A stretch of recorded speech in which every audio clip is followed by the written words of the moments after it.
to the 123rd installment of Tell Em Alejandro, your number one place for sports, cars, video games, fitness. If you're a man, you're here.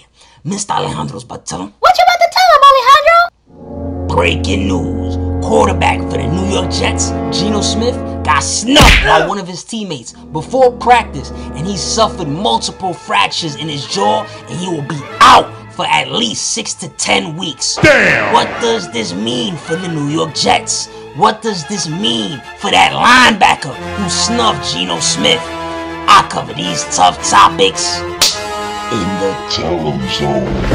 Tell him, Alejandro!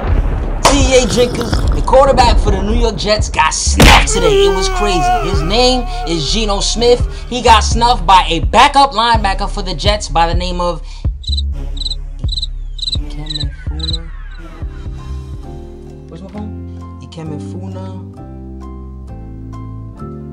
That's why they just call him IK, because his name is crazy. Ikemefuna Enemkpali. Ikemefuna Enemkpali. This guy has not put in a lot of work in the NFL, so as soon as the punch was thrown by Ikemefuna Enemkpali, instantly the Jets, of course, cut him. They released him, and I do not expect another team to ever sign this guy, ever. It is a cardinal sin to get into an altercation with the quarterback of the team. The quarterback is the most important position on a football roster. You get in a problem with a coach, another teammate, but never, ever the quarterback. You cannot touch a pregnant woman. You cannot touch the president. You understand? You cannot touch a quarterback. So I understand why the Jets released this guy. However, what's being reported is that the linebacker, Ikemefuna Enemkpali, apparently sucker punched Geno Smith. However, we're getting a little bit more details. Geno Smith may have possibly been arguing with Ikemefuna Enemkpali. Geno Smith may have possibly put his finger in homeboy's face, and they may have been beefing over a practice from a prior date. So we don't know. I'm still waiting to see what's up. Word on the street is Geno Smith owed the linebacker $600 because he told the linebacker he was going to attend his training camp. I'm stunned this linebacker even has a training camp, considering that he's fighting just to make the roster. Anyway, the linebacker goes and pays for a $600 plane ticket for Geno. Geno ends up not attending the training camp, which was held in Texas, because one of his mans was killed in a motorcycle accident prior to the training camp event. So basically, push came to shove, linebacker wanted his bread, Geno kept finessing him, telling him, yo, I got you, I'm gonna pay you your bread. Boom, sucker punch. So childish. Now, Geno Smith being the quarterback of the team, he can definitely afford $600. So he should have definitely stepped up. Step it up, son. Been a man and paid the linebacker sooner rather than later. That would have helped de-escalate this situation. However, you cannot ever place your hands on the quarterback. That's petty, that's childish, that is not intelligent. So you, sir, you lose your job. But at the end of the day, there's really never a good reason to snuff the quarterback on a football roster. It's not a good look. It's the most important player in the team, my G. So he has to go. Now, for Geno Smith, his recovery from this will be serious, man. He has 2 fractures in his jaw. This is going to be hard. They're going to wire his jaw shut.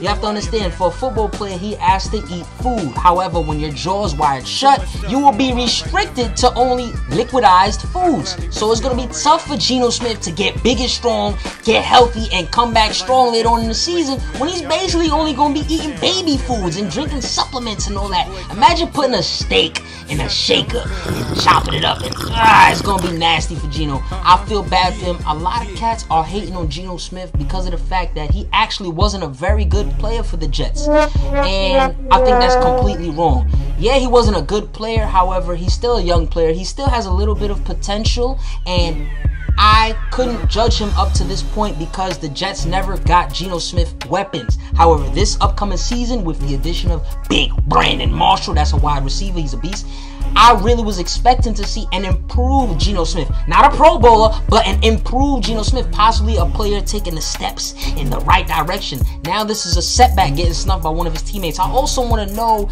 did the teammates let this rock? If this was a good locker room, in my opinion, after Geno Smith got snuffed by this backup linebacker, nothing but goons are going to come out and rough that linebacker up. We are not letting anybody lay a breath, let alone a finger or a snap on our quarterback. You can't let this rock. Did the teammates let this rock?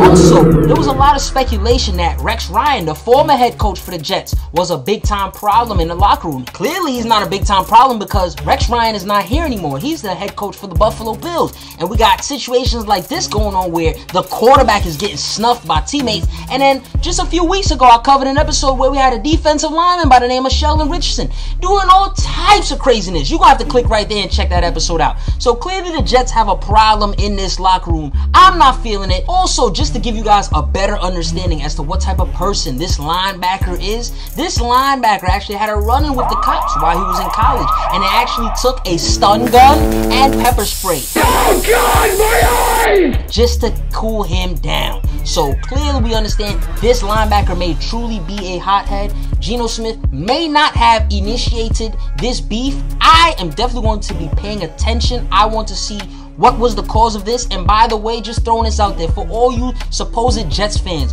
who's throwing so much shade at Geno Smith right now, you people are very pathetic. It's a shame that we live in a life where nobody wants to see anybody succeed and do well. I'm rooting for Geno Smith to heal up and get healthy. Currently, the backup, Ryan Fitzpatrick, he's the backup quarterback for the Jets. He will start the preseason, which is this upcoming week, and he will start the regular season for the Jets.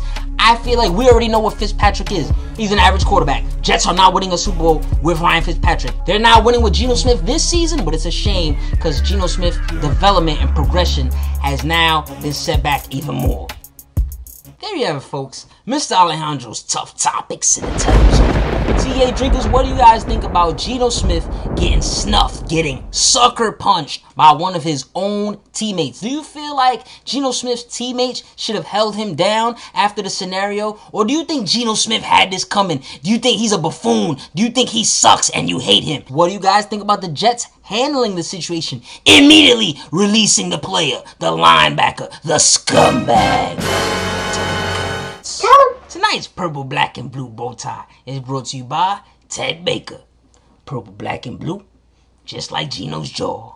Tune in for more sports, cars, video game, fitness, and all that. Follow at Tell Em Alejandro to hear my immediate reaction to live sports events. Or, if you want to hear me cover a certain team or topic, tell them outro music.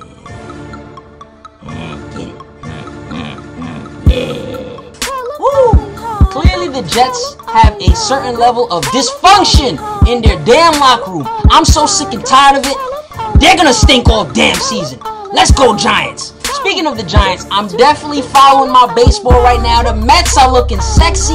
Yankees kind of looking shaky. We'll see how that goes. Let's get it.